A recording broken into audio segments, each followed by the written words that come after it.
All right, you bunch of weirdos. We get to do one of my favorite things. A writer reached out to me, Max Ferrata, and asked me if I would review his comic book, Stellarlands. And I'm going to tell you right now, I'm super excited to do this any chance I get. It deserves its own show on here, really. So let me try to sell you some coffee real quick. We're going to talk about Stellar Lands, how you can get it, what it's about, and should you be reading it? You should. I'll tell you why. Check it out. Hey, what's going on, folks? This is your boy Pocan Joe to talk to you about Coffee Brand Coffee. We serve people that are tired of gimmicky advertising and branded companies that want to lecture you. At Coffee Brand Coffee, all we want to do is serve you freshly roasted coffee wherever you're at, whenever you want it. Consider Coffee Brand Coffee. Check us out, check our reviews out, and use promo code POCANJOE or the link down in the description to save yourself some money. Give me the opportunity to get you a delicious cup of coffee. All right, you bunch of weirdos. So here's my review of Stellar Lands. First off, fantastic book. Love the artwork in it. Love the storytelling in it.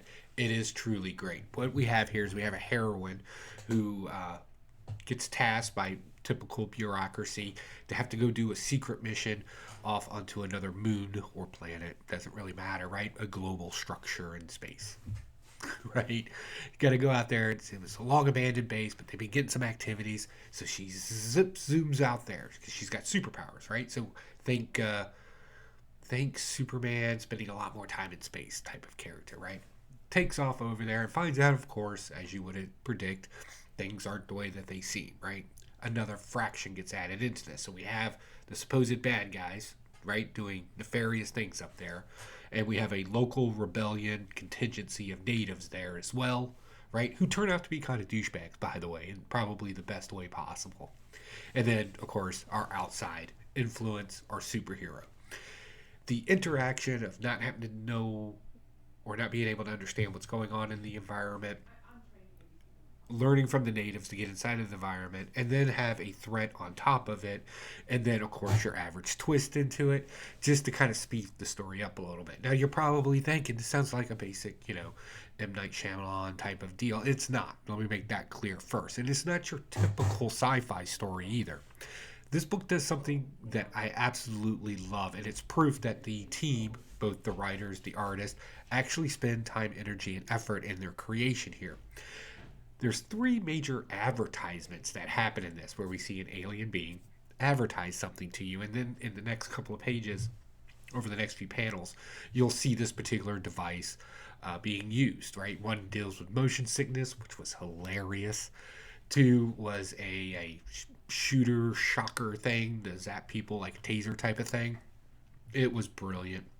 And then the last one was a harpoon gun, spear gun, I guess is what you would call it, and it gets used probably in the best way possible. This is great, right? It's very meta. It's very on the nose, right? Dealing with bureaucracy, having to deal with something you don't understand, but still try to complete a mission inside of it, and our bad guys, right? So with everything said, this being Pocan Joe, what was the thing you didn't like, right? What there's one thing, and it is the most stupidest, minutest thing ever. There's one scene like this right here, where the bad guys are talking, right, in their alien language, right? We can't read this, obviously.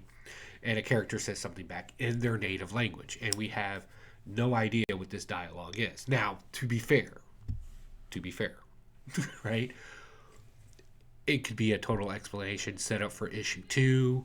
The writers could just be leaving it up to the imagination of the reader, whatever the case may be. Just on a personal preference, I was like, they could be saying whatever I want, or they could be saying something.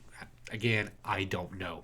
But that is the most minute thing that I can possibly nitpick when it comes to this comic book. I thoroughly enjoy this, and I highly recommend it.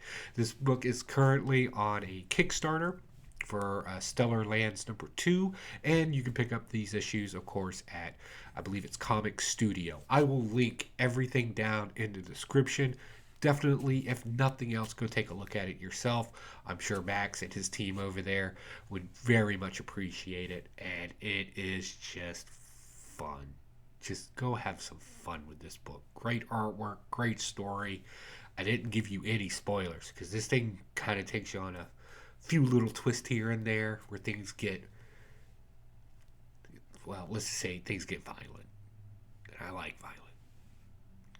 All right, guys, that's my review of Stellarlands. Let me know what you think about this comic down below. If you end up getting a copy or if you've read it yourself, definitely let me know down in the comments what you thought of it.